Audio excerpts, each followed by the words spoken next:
예, 안녕하세요. 이변은 있다 이동현 변호사입니다. 예, 오늘은 학교 폭력 피해 초기 대응의 중요성에 대해서 한번 알아보도록 하겠습니다.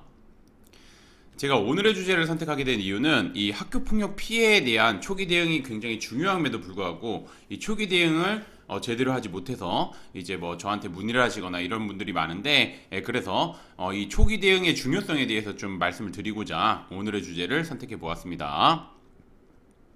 들어가기 앞서 학교폭력의 개념을 보게 되면 학교폭력은 학교 내외에서 학생을 대상으로 발생한 상해, 폭행, 감금, 협박, 약취유인, 명예훼손, 모욕, 공갈, 강요, 강제적 심부름 및 성폭력, 따돌림, 사이버 따돌림, 정보통신망을 이용한 음란폭력 정보 등에 의하여 피해 학생에게 신체, 정신 또는 재산상 피해를 수반하는 행위를 의미합니다. 이 학교폭력의 개념 정확하게 알아두셔야 되고, 학교폭력의 개념을 알아둬야 되는 건 뭐냐면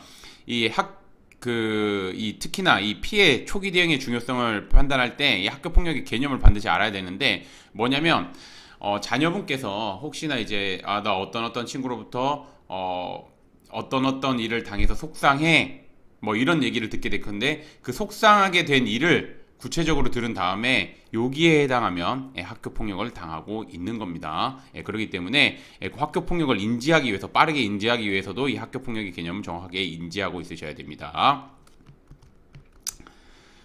그 다음에 이제 오늘의 주제인 학교폭력 피해 초기 대응의 중요성 한번 보겠습니다. 학교폭력 피해를 당한 경우 초기에 빠르게 대응해야지 원하는 결과 얻을 수 있습니다. 그리고 초기에 빠르게 대응하기 위해서는 학교폭력에 뭐 자녀분께서 나 어떤 일을 당해서 속상해 뭐 이런 거에 대해서 정확하게 캐치를 한 다음에 그 얘기를 구체적으로 들어보고 그게 아까 앞서 말씀드린 학교폭력에 해당하는지 우선 판단을 해야 됩니다. 그래서 보시면 첫 번째 피해 학생과 학부모는 상대 학생의 행위가 학교 폭력에 해당하는 행위에 인지 여부를 판단해야 됩니다. 그 앞서 말씀드린 그 학교 폭력의 개념에 포함되는지 판단해야 됩니다. 그런 다음에 학교 폭력에 해당하면 피해를 받은 내용에 대해서 학교에 신고를 해야 됩니다. 뭐 담임 선생님한테 말씀드리면 됩니다. 이 학교에 신고한다면 되게 거창하게 생각하시는데 심플하게 생각하시면 됩니다. 담임 선생님한테 또 이런 피해를 당했다고 신고를 말을 하면 됩니다.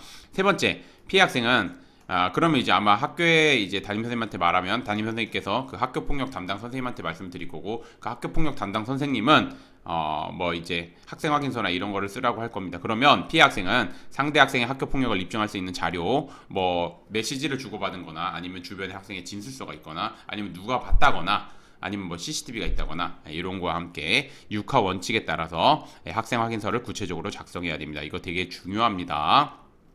그리고 학부모는 자녀가 겪고 있는 어려움 등에 대해서 학부모 확인서를 구체적으로 작성해야 됩니다. 지금 보시면 아시겠지만 제가 다 구체적으로 작성하라고 합니다. 이거 왜냐면 저한테 의뢰를 하시면서 이제 가져오시는 학생 확인서나 아니면 학부모 확인서를 보게 되면 디테일하게 안 써져 있는 경우가 많습니다. 하지만 이 학생 확인서랑 학부모 확인서가 학교폭력대책심의위원회에서 심의위원들이 판단할 때 굉장히 중요한 자료이기 때문에 정말 디테일하고 구체적으로 잘 작성해야 됩니다. 계속해서 보게 되면 학교에 설치된 전담기구가 열리면 피해 학생과 학부모는 상대 학생의 학교폭력에 대해서 학교폭력대책심의위원회로 회부할지 여부를 결정하게 됩니다. 즉, 이 전담기구는 이 사안을, 학교폭력 사안을, 전담기구에 대해서 되게 오해하시는 분들이 많은데, 전담기구는 단지 이제 그 학교폭력 사안을 학교폭력대책심의위원회로 회부할지 안 할지를 결정하는 그런 이제 기관입니다. 기구입니다. 기구. 그래서 학교에 설치돼 있고, 그렇기 때문에 여기서 그냥 제일 중요한 게 뭐냐면 피해 학생이 그냥 학교 폭력으로 보내주세요 하면은 그냥 무조건 가게 돼 있습니다. 그거 잘 알아주셨으면 좋겠고, 그리고 이제 학교폭력대책심의위원회가 개최되면 피해 학생과 학부모는 사건 당시 상황, 피해받은 내용, 뭐 정신과 진료 내역서나 심리상담센터 상담 내역서, 뭐 이런 거 상대 학생의 그 다음에 이제 뭐 상대 학생이 내려졌으면 하는 조치, 뭐 상대 학생의 학교 폭력의 심각성, 지속성, 고의성, 반성 정도, 화해 정도 등에 있어서 구체적으로 적시해서 어떤 조치를 내려달라. 뭐 이런 등 구체적인 내용을 적시한 의견서를 제출한 다음에 학교폭력대책시험회에 참석해서 위원님들이 질문하는 내용에 대해서 구체적이고 일관되게 진술해야지 이제 원하는 결과를 얻을 수 있습니다. 예, 오늘의 주제를 좀 마무리하면서 제가 좀 말씀드리면 학교 폭력 피해를 당한 경우 초기에 제대로 대응해야 가해 학생에게 원하는 조치를 받게 할 수 있습니다. 그렇기 때문에 그리고 아까 말씀드린 여러 가지 단계를 거쳐야 되기 때문에 이게 혼자 대응하는 거는 좀 어려움이 있을 수 있습니다. 특히나 요즘 같은 경우는 보통 이제 일반적으로 변호사님 다 대동해 가지고 학교폭력대책심의위원회에 참석하게 됩니다.